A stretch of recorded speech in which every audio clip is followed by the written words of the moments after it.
সীমান্ত সহ দেশের অভ্যন্তরে সর্বদা জারি আছে। সাতক্ষীরার বিভিন্ন সীমান্ত থেকে জব্দকৃত বিপুল পরিমাণ মাদকদ্রব্য ধ্বংস করেছে বিজিবি। রোববার সাতক্ষীরা ৩৩ বিজিবি ব্যাটালিয়ন সদর দপ্তরে বুলডোজার দিয়ে ধ্বংস করা হয় এসব মাদকদ্রব্য।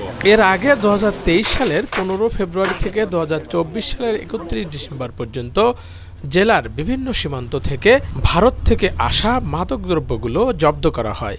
মাদকদ্রব্য ধ্বংসের সময় সেখানে প্রধান অতিথি হিসেবে উপস্থিত ছিলেন বিজিবির খুলনা বিভাগীয় সেক্টর কমান্ডার কর্নেল মেহেদী হাসান চৌধুরী।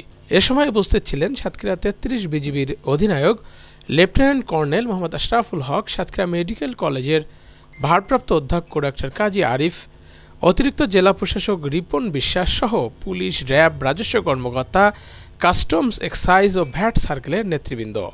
ধ্বংস করা মাদকদ্রব্যের মধ্যে রয়েছে ভারতীয় ফেন্সিডিল, ভারতীয় মদ, গাঁজা, হেরোইন, ইয়াবা সহ বিভিন্ন প্রকারের মাদকদ্রব্য।